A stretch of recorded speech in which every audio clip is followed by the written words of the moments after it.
in this panic. I'm out of the yen. It's not as safe to most people as the U.S. dollar, and they're printing a lot of it. It's the first time in recorded history we've had every major central bank printing staggering amounts of money. Japan, Europe, Britain, and the U.S. Huge amounts of money. It's got to go somewhere. It's been going into stocks. It might even turn into a bubble. I mean, if markets around the world are crashing, everybody's going to put their money in U.S. dollar. It could turn into a bubble. As we start having more turmoil, more problems in the market, people will call the Fed and say, you must save us. You must save Western civilization. Now, the people at the Fed are bureaucrats and academics. They don't know anything. They're going to panic. That's why they work for the government. So they're going to panic, though, and then they'll do something to loosen up again. We'll have a big rally, but that will be the end. It's been 8 years since we had the last recession in the U.S. And normally, historically, we have them every 4 to 7 years for whatever reason. At least we always have. It doesn't have to have in 4 to 7 years. But look at the debt. The debt is staggering. Japan is in recession. China's slowing down. Half of Europe is in recession. What do you mean what's going to cause it? Lots of things are going to cause it. I mean, if you look at the employment figures in the U.S., the payroll tax figures, you see they're already flat. Don't pay attention to the government numbers. Pay attention to the real numbers.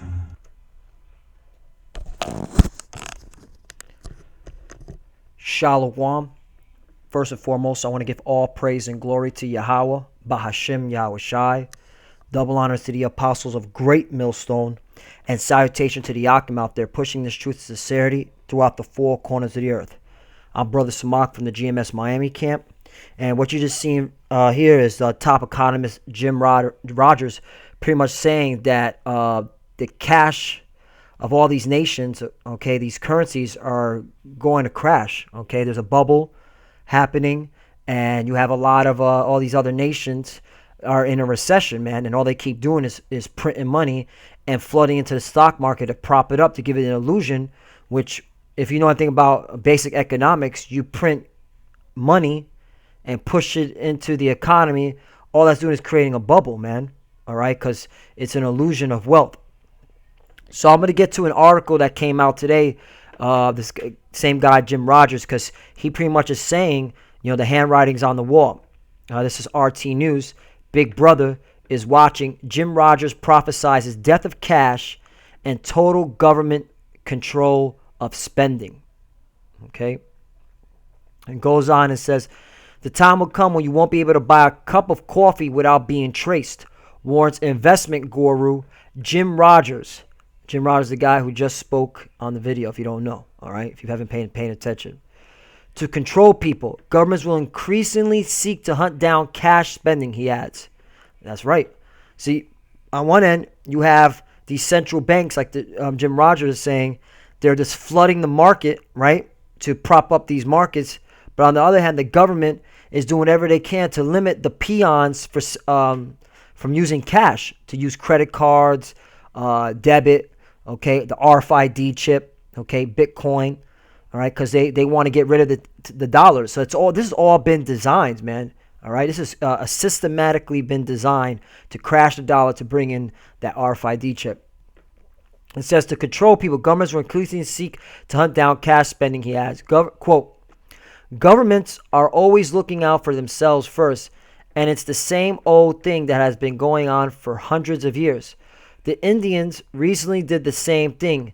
They withdrew 86% of the currency in circulation, and they have now made it illegal to spend more than, I think it's about $4,000 in any cash transaction, $4,000 in any cash transaction. That's talking about India, all right?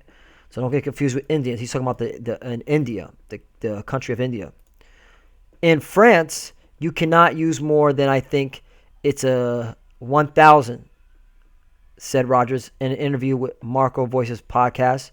Quote, many countries are already doing this. Some states in the U.S., you cannot make cash transactions about a certain amount. The governments love it. They can control you. If you want to go and buy a cup of coffee, they know how many you drink when you buy them, etc. If they can all put it in electronic formats, and they will, the world is all going electronic, the investor said. You see that? So this guy, Jim Rogers, saying, hey, man, the dollar's going to crash, and they're all going into electronic, which is beautiful because We here at Great Millstone, we're talking about the RFID chip, okay? Which I'll get to a scripture to prove that case. According to Rogers, governments will claim they are doing it for the public good, not for themselves. Right. Let me get that scripture. When they shall say peace and safety, okay, then sudden destruction. All right, for the public good. All right, we need to bring stability. All right, it's 1 Thessalonians 5:3. All right, the water. Salakia, forgive me. It's a little bit slow. The internet today could be some CIA, NSA hacking going on. But fuck them. I'm still pushing this truth out. All right, 1 Thessalonians chapter 5, verse 3. For when they shall say peace and safety, then sudden destruction cometh upon them, as travail upon a woman with child, and they shall not escape. That's right. So they're all going to do this out of peace and safety. All right, but really it's destruction, man, because a lot of people are going to get up in arms because there's a lot of people who don't want to take the chip, man. So you're going to see a lot of sedition going on. So let's continue on. This article says when it's done, the governments are going to be very, very happy. They are going to say they're doing it for our own good. This is not them. This is for our good. That they're doing this, but it's coming. So, let me read this again. When it's done, the governments are going to be very, very happy. They're going to say they're doing it for our own good. This is not them. This is for our good. That they're doing this, but it's coming, and it's going to be a whole different world in which we live. That's right, because when they push that RFID chip, man, it's going to be crazy what's going to happen in the world, especially here in America. Probably we are not going to have as many freedoms as we have now, even though we are already losing our freedoms at a significant pace. That's right. National Defense Authorization Act, Patriot Act. Rogers told the radio. This month, the European Commission proposed a bill targeting cash payments. Quote, payments in cash are widely used in the financing of terrorist activities. See, they're going to link it to terrorism. In this context, the relevance of potential upper limits to cash payments could also be explored. Several member states have in place prohibitions for cash payments above a significant threshold, said the action plan. Jim Rogers is an American business investor and financial commentator currently based in Singapore. Rogers made his name in the 1970s after founding a top-performing fund with George Soros. See how they're all in cahoots with each other? So this is proving that, hey, man, this top economist, Jim Rogers, knows that the cashless society is coming, knows that everything's going electronic, and they're going to start making people take that chip. So let's get to another article. This recently just came out, the Daily Mail.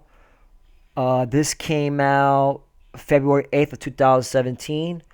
Would you let your boss implant you with a microchip? You see that? Because that's how they're going to get you. Oh, you want to work? You want to get these little goodies? You got to take that chip. Belgian firm offers to turn staff into cyborgs to replace ID. Okay? And I want to get to the point right here where they're going to make it seem like it's a convenience for the peons. Look. Implant kits can be bought online and include a sterile injector with a preloaded chip and gauze for wound care. Let's see that.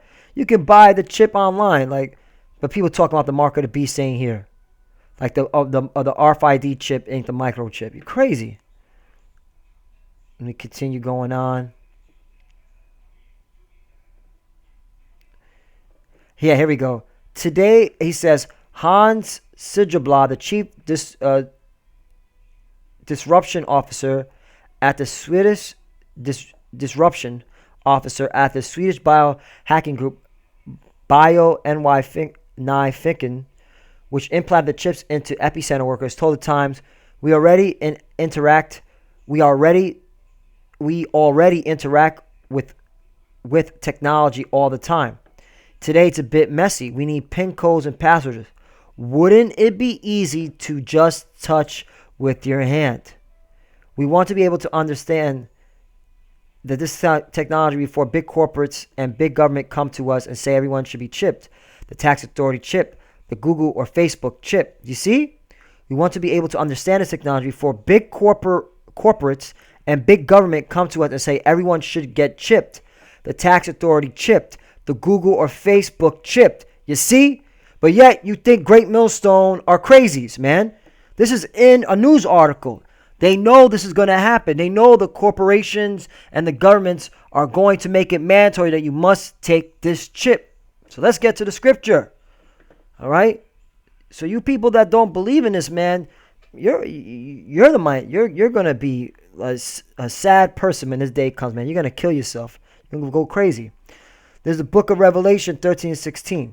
And he calls all, both small and great, rich and poor, free and bond, to receive a mark in their right hand or in their foreheads. Now, when you look up the word mark, so nobody gets simple, all right? That's why at Great Millstone, starting with apostles, they always say look into words, because it's very important. Mark, charagma, that's the Greek word, which is charagma, which I'm going to click on it, G54 and 80. Salakia, bear with me. Computer's acting slow again. Charagma, which means graven, a stamp, an imprinted mark. See, they're going to imprint it, okay? They're going to stamp it in your hand. The mark stamped on the forehead of the right hand as the badge of the followers of the Antichrist. Right. Following this world, this society. Following Esau's kingdom, the so-called white man's kingdom, okay?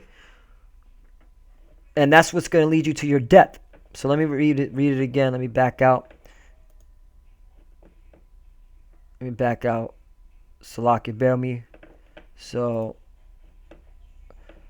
in verse 17.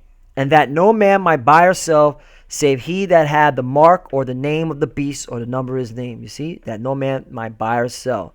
That's why the governments are going to make it mandatory that you must take this chip, all right? This ain't a game, all right? We here at Great Millstone, we've been telling you that this was going to happen, all right? So now let's get to more prophetic stuff because, like I said, the dollar's going to crash.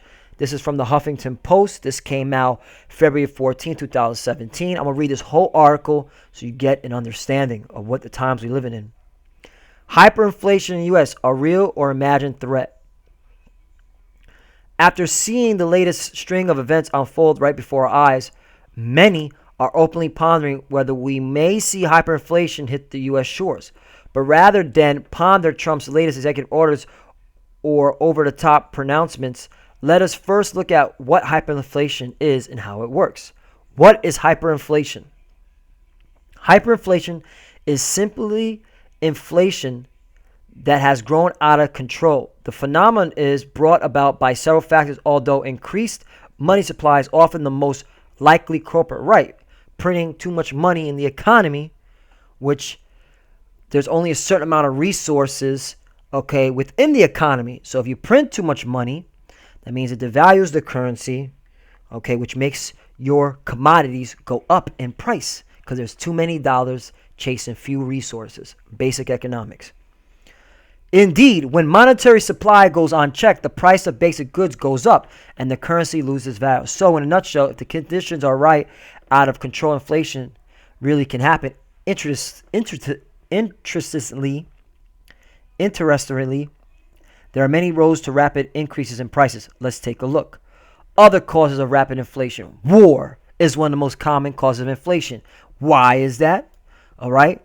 Because you got to print money to fund these wars. All right. Investors have little confidence in currency whose control is at war, whether the war is political or economic. A loss of investor confidence can cause a rapid drop in currency values. When a currency falls quickly enough, other problems to arise, not the least of which is mass bank withdrawals. And that's what's going to happen. There's going to be a run on the banks. Run on the bank funds. If residents lose confidence in their nation's paper notes, they often withdraw bank funds in a masse. However, this doesn't just impact the banks. It can tank an economy in a hurry. Woo! All right.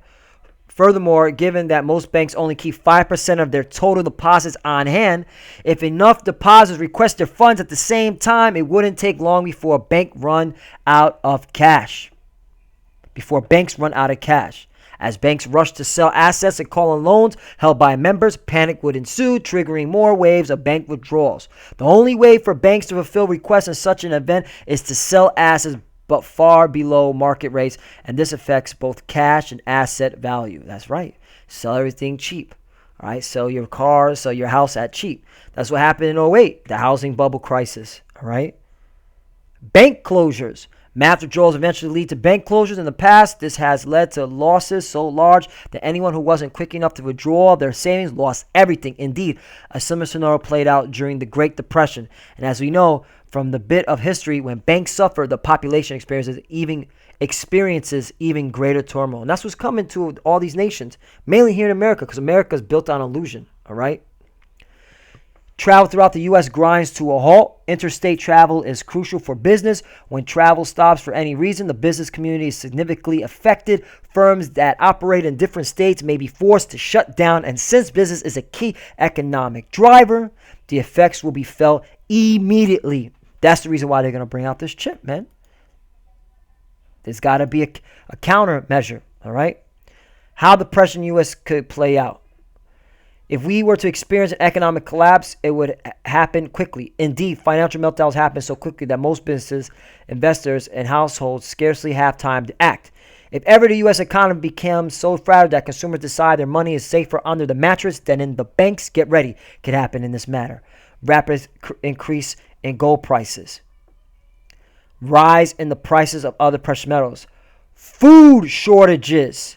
Another aspect of depression is they often lead to food shortages as panic sets in. Households attempt to stock up on food and other products needed for day-to-day survival, but instead of purchasing a week's worth of groceries, when under duress, many shoppers purchase an entire month's worth of groceries, if not more. Violent outbreaks. It's well documented that deep recession fuel crime, namely depression economies, lead to mass youth unemployment, and the number of idle youth grows large enough they may take out their frustrations on those around them, and the basic necessities become harder to find. Large number of young adults organize themselves into groups and begin riots and looting, which almost always end in violence. Worldwide panic. Where scenarios such as this one to play out in the States, the situation could quickly lead to recessions in other economies that do business with the U.S. Any sign of domestic recession can therefore cause panic elsewhere in the world, and this happened during the mortgage crisis of 2007-2008. All right, it affected the whole globe. America messed up and affected the whole globe. So that's going to happen again, because all you stupid heathens, you dealt your hand with the devil. Okay, you wanted to invest in America's economy, do import export with America. So guess what? You will fall because of America's economy when it falls. All right. Who could benefit from depression in the U.S.? China. Asia's largest economy has already shown a propensity to buy large sums of gold. Hence, if a major depression were to break out in the U.S., we could expect China to quickly sweep in and increase their reserves by acquiring record quantities of gold. Doing so could offset at least some of the losses that come about as a result of decreased manufactured goods demand in the U.S. Russia. While once the second most powerful nation in the world, Russia's Soviet fortunes faded away after the Cold War. However, Putin's recent actions reveal a nation in relentless pursuit to reclaim their former glory. His moves also show that Russia is not above flexing their military might to achieve their ends. If the U.S. economy collapses, Russia would likely do two things: look to replace U.S. trade with trade from several other countries, exert their muscles first on their closest neighbors before branching out and doing the same throughout the rest of Europe. If this is their intent, military motives could help explain their most recent gold acquisition. That's right, because China and Russia bought the gold. They went and went to gold and said, and they're dumping the dollar. All right. Other rogue states that the U.S. is currently at odds with, such as Iran, North Korea, etc., could benefit immensely from an American depression. Given that the poor state of America affairs could weaken infrastructure in the states, most of America's resources would be tied up in the rebuilding process, which would leave minimum resources to tend to the country's national defense. As such, rogue nations could find themselves possessing a tactical advantage over the United States. And that's what's going to happen, man. Because America, You're not coming back. You're over. Ain't no coming back. Ain't no coming back. All right? And here's why. Let me get to my final scriptures. Proverbs 10 and 15. The rich man's wealth is a strong city. That's right. America, your city's not strong anymore. You're not rich anymore. You're getting poor every day. The destruction of the poor is their poverty. And that's what's coming, man. The destruction of your poor is your poverty. And that's coming to America. All right? So, Lord willing, this is great edification. Hey, you got top economists like Jim Rogers saying, all hell's about to break loose. Economy's going to collapse. That's why the governments are going to have control. They're going to implement electronic-based economy, which consists of the RFID chip. And those that don't take it, you're fresh out of luck. You will starve. You will eat each other. You'll go cannibalistic.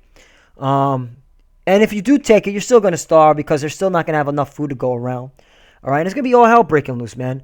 All right, so the only ones that are going to be protected and shielded from this is the elect, okay, of the 12 tribes of Israel, which make up you so-called black, Spanish, and Native Americans. So it behoove you to come to the Lord now because this is about to happen. And with that, I want to give all praise and glory to Yahweh Ba'Shem Yahweh Shai, double honors to the apostles of Great Millstone, and salutation to the Akim out there pushing this truth and sincerity throughout the four corners of the earth. I'm Brother Samak once again from the GMS Miami camp, and you already know our slogan, 1, 2, 3, death to America. Shalom.